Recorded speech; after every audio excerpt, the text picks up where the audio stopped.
Arman Tsarukyan secara resmi dijadwalkan melawan Dan Hooker dalam main event UFC Qatar. Yap, setelah menunggu sekian lama untuk bertarung memperebutkan gelar, akhirnya Arman sudah kehilangan kesabaran. Kontender nomor 1 UFC Lightweight ini gagal langsung mendapatkan title shot melawan Ilia Topuria, entah karena memang UFC tidak pernah menawarkan kontrak itu, atau Topuria yang menolaknya seperti yang digembor-gemborkan oleh media. Bahkan ada kabar yang mengatakan bahwa Topuria akan melawan fighter favorit saya yaitu Justin Gaethje pada Januari 2026. Arman pun menyerah untuk menunggu dan akhirnya menerima tawaran UFC untuk melawan fighter ganas dari Selandia Baru yaitu Dan The Hangman Hooker. Hooker sendiri menempati ranking 6 jajaran kontender kelas ringan dan berada dalam 3 winning streak. Meskipun Hooker mengalami 12 kekalahan sejauh ini, tapi semua sepakat bahwa Hooker tidak bisa diremehkan begitu saja, karena memang ia adalah petarung yang tak segan adu pukul. Pertarungannya melawan Poirier di UFC Fight Night masih dikenang sebagai salah satu pertarungan terbrutal sepanjang sejarah UFC Lightweight. Ia bahkan mampu mengalahkan Mateusz Gamrot, fighter yang berhasil mengalahkan Arman, ya meskipun melalui split decision sih, dan sangat kontroversial. Melawan Hooker, Arman tidak boleh hanya mengandalkan gulat jika ingin mengfinishnya. Arman perlu menang secara mutlak jika ia ingin memastikan tiket title shot. Ya meskipun Dana White sudah mengonfirmasi siapapun yang menang di match ini akan mendapatkan title shot selanjutnya. Sejauh ini, Hooker hanya bisa dihentikan oleh serangan yang damage-nya brutal atau kemampuan submisi yang hebat seperti Boogum Chandler di masa prime-nya atau kemampuan submisi Islam Makhachev yang di atas normal. Jika hanya mengandalkan gulatnya saja seperti Gamrot, maka akan sulit bagi Arman untuk memfinish seorang Hooker. Sebaliknya, Hooker juga harus berhati-hati melawan Arman, karena Arman bukan hanya punya gulat, tapi kemampuan strikingnya juga sangat bagus, sehingga sulit untuk mengatasinya. Peluang Hooker untuk menang secara decision juga sulit, jadi pilihan yang paling rasional adalah menghabisi Arman di stand up, meskipun juga tidak akan mudah. Jadi siapakah yang sekiranya akan menang nanti? Bagaimana menurut kalian? Jack Della Maddalena bilang ia memperkirakan akan langsung diajak bergulat Islam Makhachev di awal ronde. Yaps, itu dikatakan langsung oleh sang undisputed welterweight champion dalam sebuah wawancara.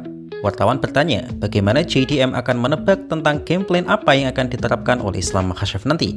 Apakah Makhachev akan mencoba strikingnya atau langsung menggunakan grapplingnya untuk mengincar takedown? JDM menjawab bahwa ia kesulitan untuk menebak apa yang akan dilakukan Makhachev nanti. Ya ini wajar sih, mengingat Makhachev adalah salah satu dari segelintir fighter di UFC yang benar-benar berbahaya dari segala aspek. JDM berpikir bahwa mungkin saja Makhachev akan mencoba untuk beradu striking dengannya, mengingat selama ini Makhachev juga tidak sungkan untuk beradu striking melawan para striker hebat seperti Alexander Volkanovski dan Dustin Poirier. Namun JDM juga tidak mau bersikap naif mengingat ini adalah MMA bukan kickboxing. Ia juga memperkirakan bahwa Makhachev akan mencampurkan kemampuan grapplingnya dalam strikingnya. Yaps, inilah yang tidak banyak disadari oleh fans MMA. Memang betul Islam Makhachev berhasil mengungguli Dustin Poirier dalam significant strike, tapi bukan berarti saat itu Makhachev adalah striker yang lebih baik dari Poirier.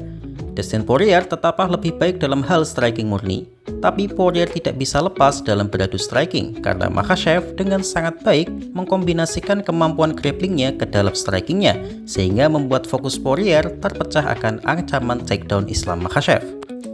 Dan memang sebagus itu Islam Makhachev dalam mencampurkan semua skill MMA sehingga ia disebut Joe Rogan sebagai salah satu MMA artis yang mengekspresikan MMA sesungguhnya. JDM juga memperkirakan bahwa Makhachev akan langsung mencoba untuk melakukan takedown dan belajar dari kesalahan fatal Belal saat melawan dirinya, karena Belal saat itu banyak gaya dengan sok-sokan menjadi si paling Canelo Alvarez. Menurut saya, ini adalah mental MMA artis banget sih. JDM sebagai sang juara tidak menganggap laga ini hanya adu striking ataupun grappling, tapi seluruh elemen yang ada di dunia MMA. JDM memang sangat yakin bisa mengatasi Makhachev, tapi ia juga sadar akan bahaya seorang Islam Makhachev. Karena itu, meskipun tidak banyak trash talk yang terjadi atau bahkan hampir tidak ada, tapi hype dari main event UFC 322 ini terasa sangat mewah mengingat kehebatan dua fighter ini sudah cukup untuk mempromosikan laga ini. Ditambah, UFC secara khusus menuruti permintaan Makhachev untuk berlaga di Madison Square Garden, arena yang dianggap memorable untuk para fighter. Jadi bagaimana menurut kalian? Craig Jones bilang, UFC saat ini dipenuhi dengan juara yang membosankan. Yaps, itu diungkapkan langsung oleh seorang master Brazilian Jiu-Jitsu yang sekarang fokus membantu Jack Della Maddalena untuk persiapan melawan Islam Makhachev, yaitu Craig Jones. Craig Jones sendiri dikenal sebagai salah satu pelatih dan praktisi grappling Brazilian Jiu-Jitsu yang hebat. Dalam sebuah podcast, Craig Jones ditanya bagaimana caranya mempersiapkan fighter yang berbasis striker untuk mengalahkan lawan yang berlatar belakang pegulat. Namun, bukannya langsung menjawab pertanyaannya, tapi Craig Jones membuka dengan premis bahwa saat ini UFC sedang dikuasai oleh para pegulat yang menurutnya membosankan. Untuk maksud membosankan di sini, mungkin dia mengambil POV dari fans awam, karena sepertinya sebagai seniman ground game, gak mungkin sih gulat tampak membosankan bagi diri Craig Jones. Ia mengaku bahwa ia ditelepon oleh pihak UFC untuk membantu Jack Della Maddalena sebagai persiapannya melawan Belal Muhammad dalam UFC 315. Itu ditujukan agar UFC kembali memiliki juara yang berlatar belakang striker yang oleh sebagian besar fans dianggap lebih menghibur ketimbang wrestling. Ya sudah bukan rahasia lagi sih kalau UFC kurang menyukai Belal Muhammad sebagai juara karena memang gaya bertarungnya dianggap sangat membosankan oleh kebanyakan fans. Lagi pula sebelum UFC 315, orang nomor 2 UFC yaitu Hunter secara pribadi datang ke Dagestan untuk membujuk langsung Makhachev agar naik ke kelas welter dengan mungkin meyakini bahwa Craig Jones bisa membantu JDM mengalahkan Belal. Jadi pernyataan Craig Jones cukup nyambung sih. Karena itu, Craig Jones mati-matian melatih JDM untuk bertahan dari gempuran wrestling Belal dan hasilnya bisa kita saksikan bersama. JDM yang sebelumnya tidak dikenal memiliki takedown defense yang bagus, menjelma memiliki skill itu dengan sangat baik dan membuat Belal Muhammad harus beradu striking dengannya. Dan saat ini pun, Craig Jones dipercaya masih melatih JDM untuk mempersiapkan ancaman takedown dan grappling dari Makhachev. Pertanyaannya sekarang adalah, apakah Craig Jones mampu mengupgrade kemampuan JDM dan mengalahkan seorang Islam Makhachev? Bagaimana menurut kalian? Ben Vickers bilang ia meragukan ketahanan dagu Islam Makhachev. Yaps, itu diungkapkan langsung oleh pelatih Jack Della Maddalena, Coach Ben Vickers dalam sebuah Zoom podcast.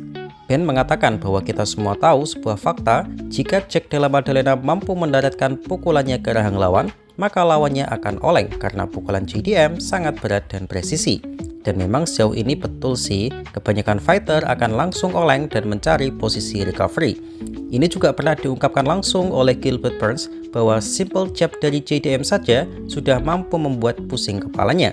Dan itu di-highlight oleh sang coach bahwa jika JDM berhasil mendaratkan kombinasi pukulannya ke rahang Makhachev, maka itu akan berakibat buruk pada Makhachev.